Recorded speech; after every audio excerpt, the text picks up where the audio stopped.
Hello friends, आज इस video में मैं आपको एक ऐसा केस बताने जा रही हूँ जिसे सुनकर आप लोगों के पैरों तले से ज़मीन निकल जाएगी।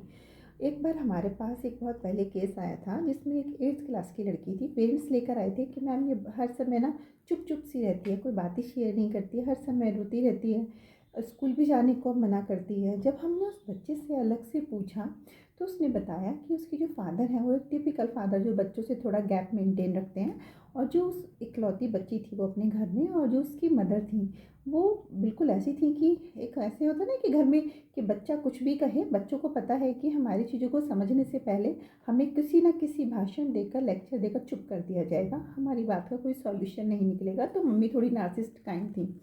तो उस लड़की ने क्या किया, जब उसने देखा कि 2-4 बार मम्मा से अपने मन की बात शेयर की कि आज ऐसा हुआ वैसा हुआ, तो मम्मी ने उसी को इस तरीके की ना कि तेरी तो कहीं भी नहीं बनती, तू तो है ही ऐसी, इस तरीके से उस करके उस लड़की को डांट के चुप कर दिया। अब धीरे धीरे उस लड़की ने अपनी मम्मी से भी शेयरिंग करनी बंद कर दी, क्योंकि उसको लगने लगा कि कुछ फ़ायदा नहीं है, डांट मेरी ही पड़नी है। अब कहीं तो इंसान शेयरिंग करेगा, जैसे कि अगर हम घर में खाना ना खाएं तो पेट तो ऐसा होता है ना भाई कि बाहर चाहे कुछ भी मिल जाए तो वही खा लेंगे, भूखा तो कोई नहीं रह पाता ज़्यादा देर।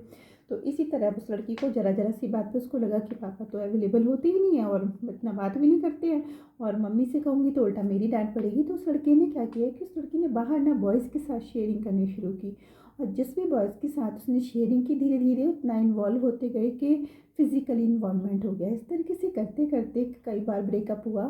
मतलब सिचुएशन ये आ गई कि 8th क्लास के एंड तक वो लड़की एंड नंबर ऑफ़ बॉयज़ के साथ इन्वॉल्व हो गई, और उसका एक ये स्टेटस बाहर बन गया कि कई बार लड़के उसको इस तरीके से अप्रोच करते कि मेरा एक फ्रेंड है जो दिल्ली के किसी कॉलेज में है, अभी उसका रिसेंटली ब्रेकअप हुआ है, तो जब तक उसको नई गर्लफ्रेंड मिले तब तक तुम उससे अपनी शेयरिंग कर सकती हो। तो एक तरीके से इनडायरेक्ट कॉन्ट्रैक्ट होता था कि मैं शेयरिंग कर लूँगी उससे, उसके बदले में ही कैन यूज़ मी।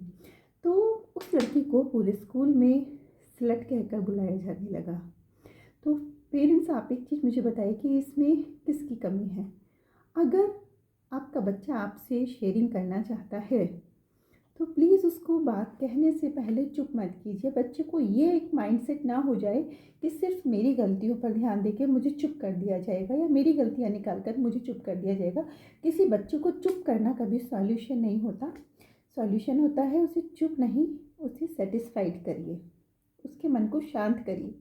और कभी भी बच्चे को डांट कर जाना नहीं चाहिए। कहते हैं ना कि एक माचिस की तिल्ली है, माचिस की तिल्ली को कभी भी जलती हुई नहीं छोड़ जानी चाहिए, पता नहीं वो कितनी भयंकर आग में बदल जाए।